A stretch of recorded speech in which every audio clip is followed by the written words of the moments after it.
INA Podcast.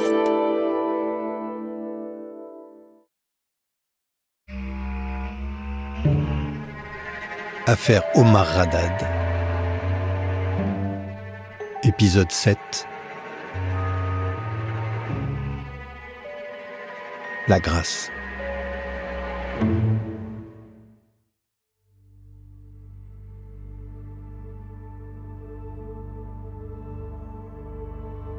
Au printemps 1996, une rumeur persistante circule dans les couloirs du pouvoir et jusqu'aux cellules de la prison de Grasse. Une décision politique pourrait changer le destin d'Omar Haddad. Le 10 mai, l'information est confirmée. Le président de la République, Jacques Chirac, accorde une grâce présidentielle partielle au jardinier marocain, après le dépôt d'un recours en grâce par Maître Vergès.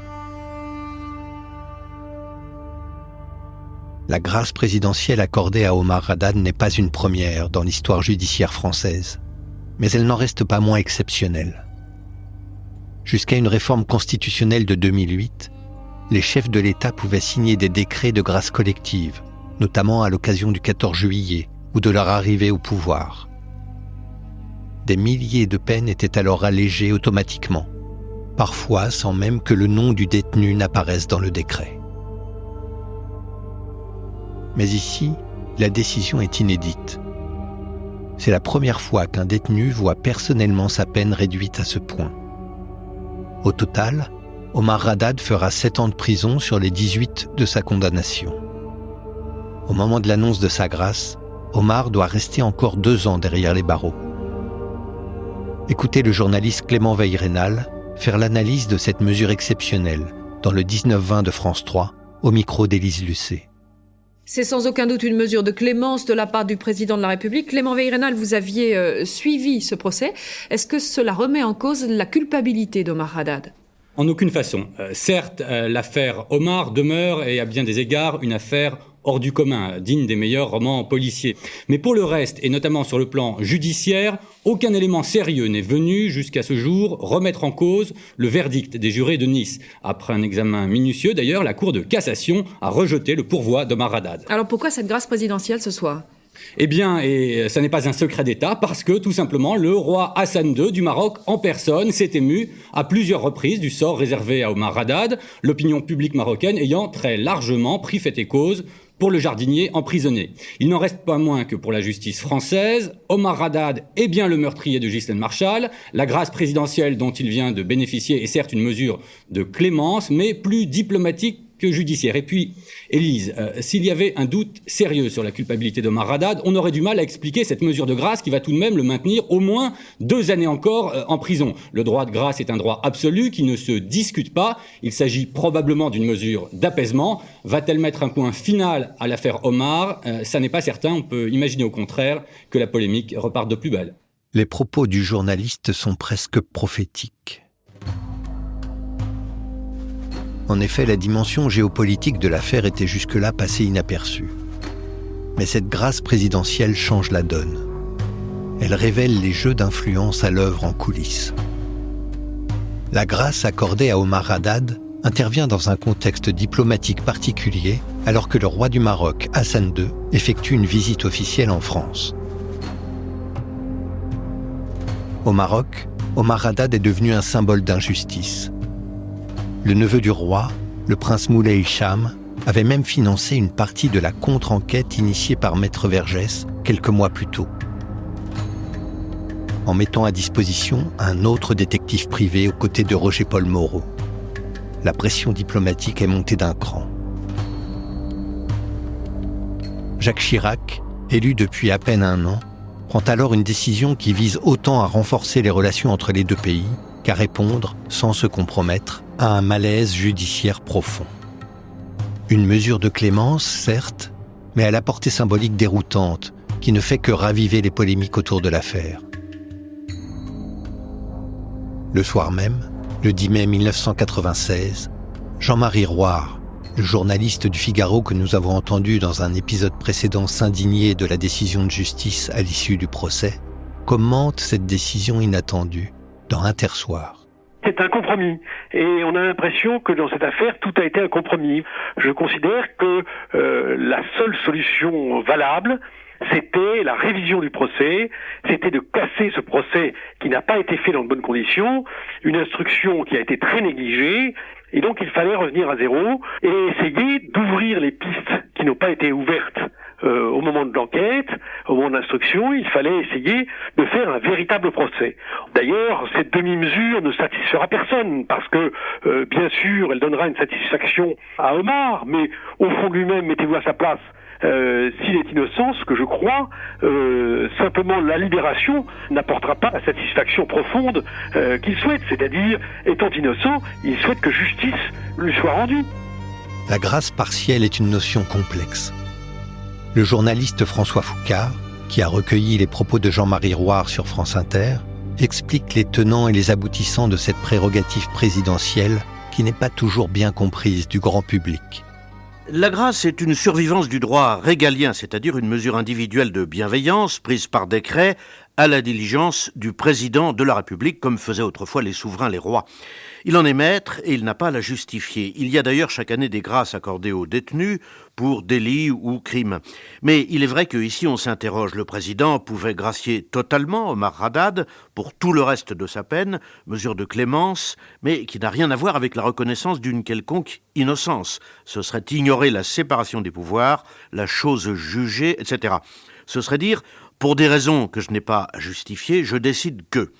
Tandis qu'une grâce partielle ne peut donc signifier ni innocence, ni culpabilité, au moins dans l'idée qu'on se fait de l'affaire, mais que la condamnation demeure, bien entendu, tout en étant notablement réduite, on ne sait pourquoi.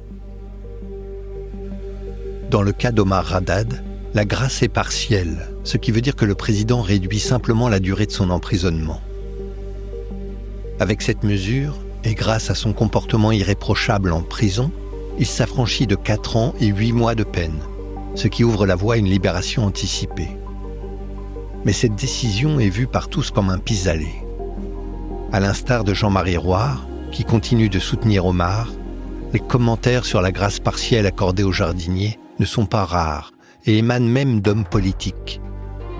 En clair, la mesure de Jacques Chirac est perçue comme de la poudre aux yeux, dans un contexte où la réforme de la cour d'assises est au cœur des débats. Même si la décision soulage Omar et ses proches, elle ne calme pas les esprits. Elle ne répond pas aux nombreuses zones d'ombre qui entourent encore le dossier.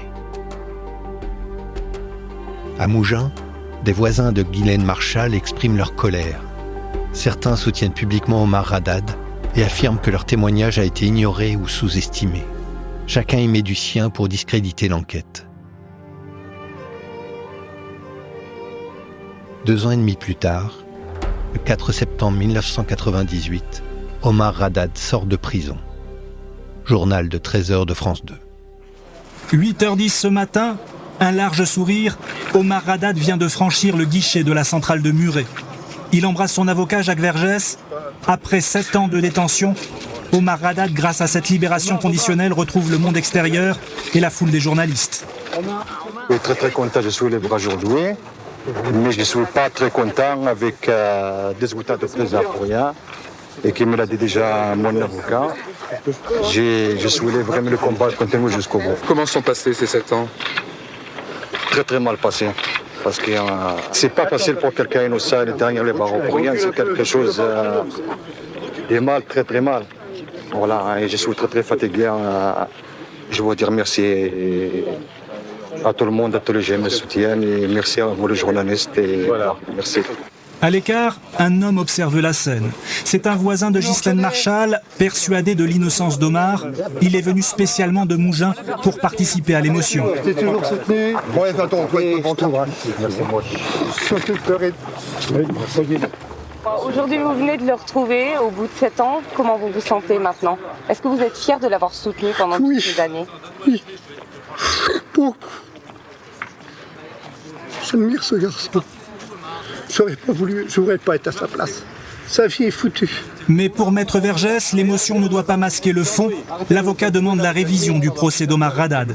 Il a sa liberté aujourd'hui. Maintenant, il s'agit de lui restituer son honneur. Et quand je dis restituer son honneur à Omar Haddad, c'est restituer son honneur à la justice française aussi. Parce que condamner un innocent, parce qu'il est étranger, parce qu'il est illettré, parce qu'il ne peut pas se défendre, pour couvrir quelqu'un de nanti et de protégé, c'est une honte. Maître Vergès ne clarifiera pas ses accusations.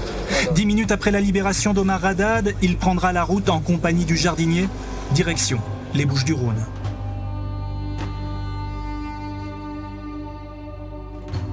Pour les soutiens d'Omar comme pour son avocat, cette libération n'est qu'une étape.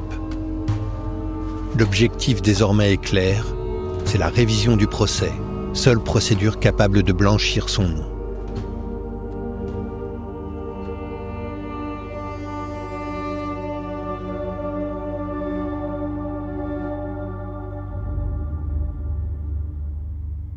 Dans le prochain épisode, nous vous raconterons comment, après sa libération, Omar Haddad et ses défenseurs poursuivent leur longue bataille judiciaire à la recherche d'une vérité qui tarde à venir.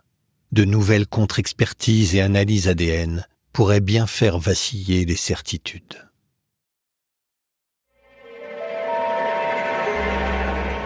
L'affaire Omar Haddad se poursuit chaque jeudi à midi dans le podcast Les Archives du crime. Pour être sûr de ne rater aucun épisode, abonnez-vous sur votre plateforme préférée ou sur podcast.ina.fr.